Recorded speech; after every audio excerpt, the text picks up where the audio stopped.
What is mindfulness? Mindfulness is an ancient Buddhist practice which has profound relevance for our present-day lives. This relevance has nothing to do with Buddhism per se or with becoming a Buddhist, but it has everything to do with waking up and living in harmony with oneself and with the world. It has to do with examining who we are, with questioning our view of the world and our place in it, and with cultivating some appreciation for the fullness of each moment we are alive. Most of all, it has to do with being in touch. From the Buddhist perspective, our ordinary waking state of consciousness is seen as being severely limited and limiting, resembling in many respects an extended dream rather than wakefulness. Meditation helps us wake up from this sleep of automaticity and unconsciousness, thereby making it possible for us to live our lives with access to the full spectrum of our conscious and unconscious possibilities. Sages, yogis, and Zen masters have been exploring this territory systematically for thousands of years.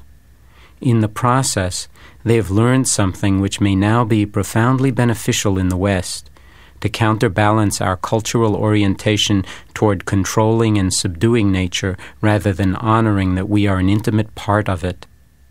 Their collective experience suggests that by investigating inwardly our own nature as beings, and particularly the nature of our own minds through careful and systematic self-observation, we may be able to live lives of greater satisfaction, harmony, and wisdom. It also offers a view of the world which is complementary to the predominantly reductionist and materialist one currently dominating Western thought and institutions. But this view is neither particularly Eastern nor mystical. Thoreau saw the same problem with our ordinary mind state in New England in 1846 and wrote with great passion about its unfortunate consequences. Mindfulness has been called the heart of Buddhist meditation. Fundamentally, mindfulness is a simple concept. Its power lies in its practice and its applications. Mindfulness means paying attention in a particular way, on purpose, in the present moment, and non-judgmentally. This kind of attention nurtures greater awareness, clarity, and acceptance of present moment reality. It wakes us up to the fact that our lives unfold only in moments. If we are not fully present for many of those moments, we may not only miss what is most valuable in our lives, but also fail to realize the richness and the depth of our possibilities for growth and transformation. A diminished awareness of the present moment inevitably creates other problems for us as well through our unconscious and automatic actions and behaviors, often driven by deep-seated fears and insecurities. These problems tend to build over time if they are not attended to, and can eventually leave us feeling stuck and out of touch. Over time, we may lose confidence in our ability to redirect our energies in ways that would lead to greater satisfaction and happiness, perhaps even to greater health. Mindfulness provides a simple but powerful route for getting ourselves unstuck, back into touch with our own wisdom and vitality. It's a way to take charge of the direction and quality of our own lives, including our relationships within the family, our relationship to work and to the larger world and planet, and most fundamentally, our relationship with ourself as a person. The key to this path, which lies at the root of Buddhism, Taoism, and yoga, and which we also find in the works of people like Emerson, Thoreau, and Whitman, and in Native American wisdom, is an appreciation for the present moment and the cultivation of an intimate relationship with it through a continual attending to it with care and discernment. It is the direct opposite of taking life for granted. The habit of ignoring our present moments in favor of others yet to come leads directly to a pervasive lack of awareness of the web of life in which we are embedded.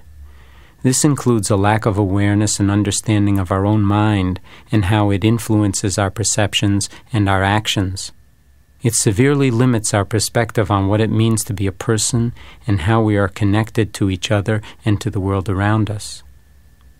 Religion has traditionally been the domain of such fundamental inquiries within a spiritual framework, but mindfulness has little to do with religion, except in the most fundamental meaning of the word, as an attempt to appreciate the deep mystery of being alive, and to acknowledge being vitally connected to all that exists. When we commit ourselves to paying attention in an open way, without falling prey to our own likes and dislikes, opinions and prejudices, projections and expectations, new possibilities open up, and we have a chance to free ourselves from the straitjacket of unconsciousness. I like to think of mindfulness simply as the art of conscious living.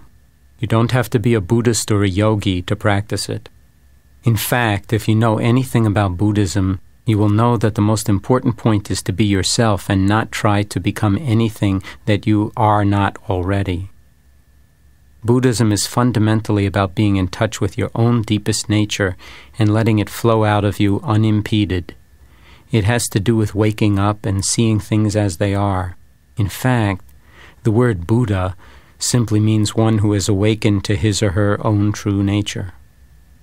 So mindfulness will not conflict with any beliefs or traditions, religious or for that matter scientific, nor is it trying to sell you anything, especially not a new belief system or ideology. It is simply a practical way to be more in touch with the fullness of your being through a systematic process of self-observation, self-inquiry, and mindful action. There's nothing cold, analytical, or unfeeling about it. The overall tenor of mindfulness practice is gentle, appreciative, and nurturing. Another way to think of it would be heartfulness. A student once said, "When I was a Buddhist, it drove my parents and friends crazy. But when I'm a Buddha, nobody's upset at all."